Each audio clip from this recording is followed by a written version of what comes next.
something like that. There are so many older men, and even ones around my age, that are just so enveloped with their fragile ego. They'll get angry if you tell them a better way to do something. Or just, suggest your opinion. They want to do things their way, and they can't. Or like, hey man, you know that by code you're supposed to have it like this. They'll get angry, But anyways, so yeah, Joe was saying it's very rare in this world that you get to sit down across from someone and have conversations with people where there's like no one around. And he was talking about like being at the Comedy Store and just sitting there with a buddy and just sit there and shooting the shit. And there's like no distractions and you guys are just talking to each other. It's like a rare moment. And you'll talk to someone about the ideas that you have and they'll listen, and then they talk to you about the ideas they have and you listen, and then you just add upon that. And that is I love those conversations, man. I love those conversations when you're with someone and you can just flow in conversation. It's not unnatural. It doesn't feel forced. You guys, and like, you're just paying attention to what each other has to say, and you're not waiting like for the person to be done so you can just say something. Like, you're genuinely it's mutual. That's the best, because I hate it when I'm like talking to someone and they're just like not fucking caring at all, but yet like they want to talk to me. It's like, bro, you do realize that like I just sat here and listened to your shit, or listen to your fucking stupid talk about your girl show, The Bachelor or whatever, and The Bachelorette, whatever the fucking stupid shit is. I just sat here and listened to you talk about some really irrelevant, stupid shit and pretended like it matters compared to anything else in this world. And then when I start talking about the differences I want to make in this world, it's like people just tune out. Like, oh, well, he's not talking about TV or sports. Like fucking tards, man. Tards. A pop-tard. Maybe that's the new word, pop-tard. Someone who's slow in popular culture. Trivia? I don't know. So, 3150, Joe's talking about how he had a friend who, I forget the guy's name, but he would do like chess and jiu-jitsu, and he was just saying how there's multiple levels, or there's many levels to it. It's a multifaceted discipline, and he was saying in jiu-jitsu, it's physical, but it takes a lot of mental discipline. And one thing people don't think about when it comes to like meatheads or working out is that in order to be physically strong, it takes mental discipline. Which is so fucking true. Like, it actually, see, when I was in middle school or high school, I used to think, oh, like, working out was just for, like, me, like, it was just, like, a whole vanity thing. I thought it was all just so people could look at your, your physical appearance and, then rather than you having to work on your content of your character. I thought it was just kind of cheap, It's kind of like being, like, a hot bitch, like, a really hot girl that's a really big bitch, like... It's like, okay, I see what you're doing, like, yeah, you got this one thing going for you, but it's like, really, your character is fucking lacking. It's like, we see you got the muscles, it's like, yeah, we see you got the looks, but no, it's, now that I'm older, I really wish I would have actually made it, a part of my schedule, I wish my dad would have made it a part of, or my family would have implemented that, especially, him being a wrestler back in the day, and doing weight training. It would have been nice to, have someone put that structure in your life, because it is important, and it does make you feel better about yourself when you're able to help someone.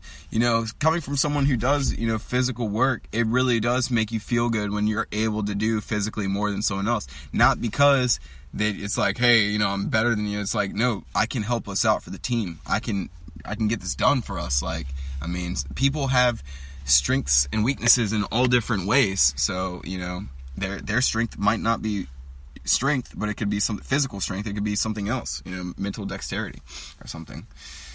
But yeah, so they're talking about the LA riots at 45 minutes, 15 seconds, in response to the Rodney King trial, which, I wasn't alive back then. But thank God for the internet nowadays, because now people can have a discussion. Now people can talk about things, like, rather than letting it fester, like police brutality or whatever, if and racism, if that was, kind of what was kind of like leading up to the Rodney King, shit and the LA riots. It's like, now people can actually talk about injustices in the world, you know, with people around the world rather than like, you know, being in Los Angeles and just, you know, having your head cracked open with a billy club and not being able to talk to anyone about it other than the people in your community. Like now you can draw, you know, get attention from, you know, everywhere else, which is really cool. They're talking about, then Joe starts talking about Veronica Denigre or something. I don't even know. This girl named Veronica who was held in a Chilean prison and tortured every day for 18 months, which is a long fucking time if you think about it. Like the dude said, Brian said 18. Oh yeah, Brian brought it up. Brian did say that she was tortured every day for 18 months. So that's over 365 tortures. That's a lot. Like what type of torture was it? Because I mean, I'm not taking away from her experience. It was terrible no matter, even if it was only 4 tortures like in 18 months. That's terrible. I'm wondering like what torture did they do to her every day for 18 months? Like what the fuck?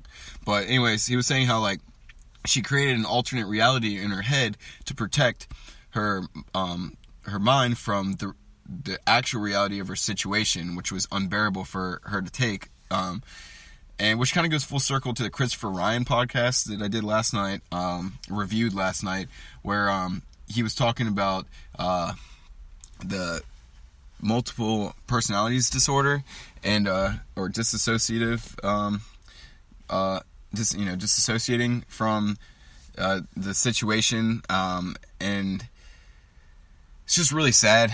It's you know, I already covered it last night about the multiple personality disorder and how victims of sexual abuse, you know, often when they're, you know, children will kind of bury that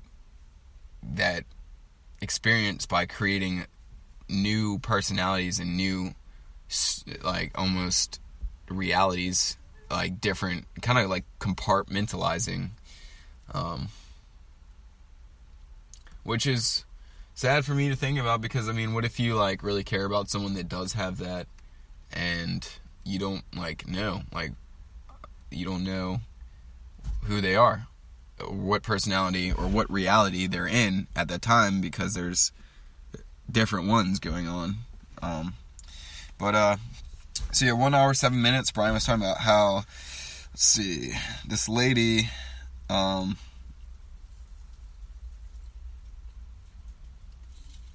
is telling his wife that she really likes, Brian gives her wait, hold on a second.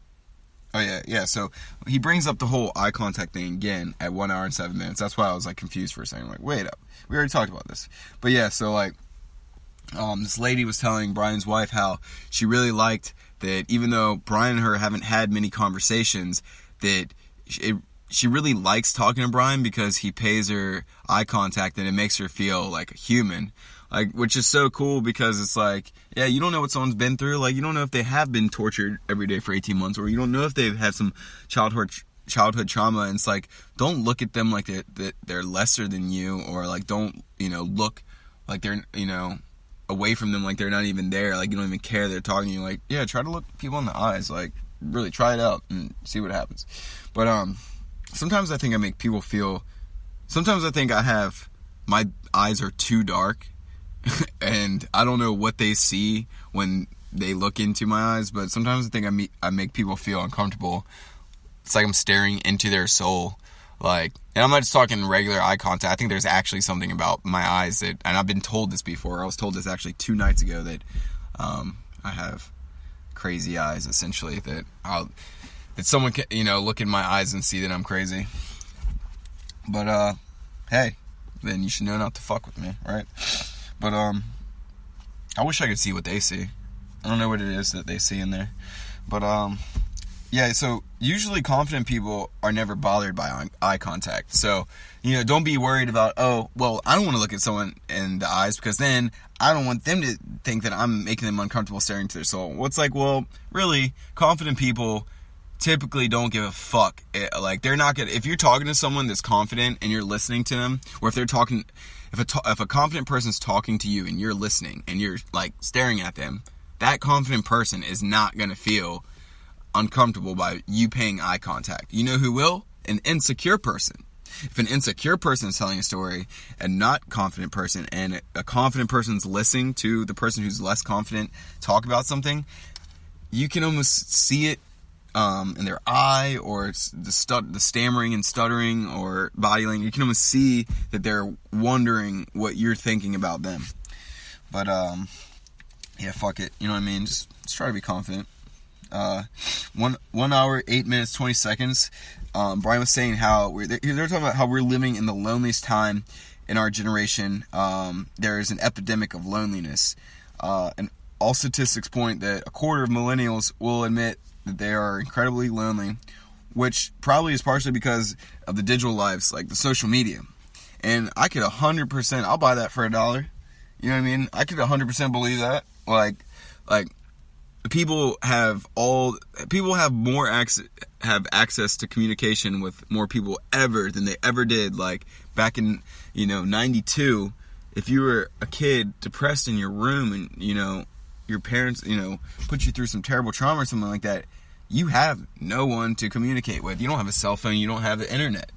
Now you could be that kid and you can be talking to people across the world in your room, going through that hellish circumstance. You can still have access to talking to people, and you can reach out to people. But I understand what they're saying, because it's like we have more I have access to pretty much everyone that I went to school with. I could hit them up, but it's like it still feels lonely, because like, I don't know, man, back like before there were cell phones and shit, I just feel like people's interactions were like, okay, so I remember in 2000 I was in like kindergarten, and I think we had like a Y2K like New Year's party, and I just remember the feel of like, or that's what I just think about when I think about like the time before cell phones. I think about like, how everyone was not distracted, everyone was in the living room of the house together, drinking beer, paying only attention to what was going on right there. People were not in the living room together drinking beer on their cell phones, paying attention to whatever's in front of their, on their screen. It's just, things felt way more genuine, and yeah, I would, almost imagine less lonely, like back in the day, because, yeah, I don't know exactly what it is, but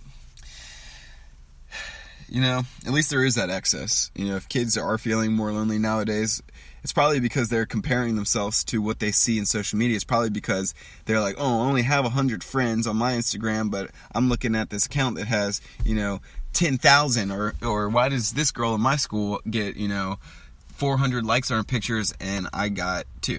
Like, so maybe they're just focusing on the wrong things. That's not what matters.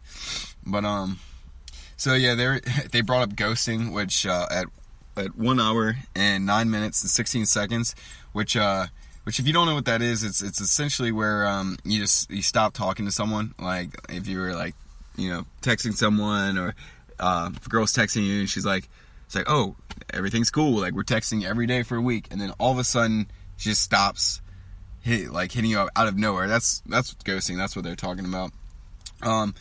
He was saying it's probably more prevalent now because they don't have feelings now, because their human interaction is no longer personal. It's over a screen, an emotional screen. So I can kind of see what he's saying there. It's like people are more willing to just stop talking to you, or like girls. And I've known girls like this where like, they will know that you genuinely do care about them, and there was something there at one point or whatever, but then they'll just not talk to you. Like you just won't hear from them for like months and months, and it's just like, okay, whatever. Or vice versa, you're with a girl and you're like leading her up, and then you finally go get to hang out with her and hook up or whatever, and then the next day you just never talk. Like, yeah, I don't know, it's kind of a weird thing. But yeah, when you talk to someone in person, you get to feel things. You get to feel the person's empathy, is what they were saying, like, which is so true, versus the sterile, emotionless environment of a screen. Like, you don't really feel things when you're texting someone. That's why I think, that's why people, that emotionally they're probably more callous. You know, girls and guys are probably emotionally more callous now, or boys and girls are a little bit more emotionally callous now because they don't feel. They're not saying those things in person. They're probably not,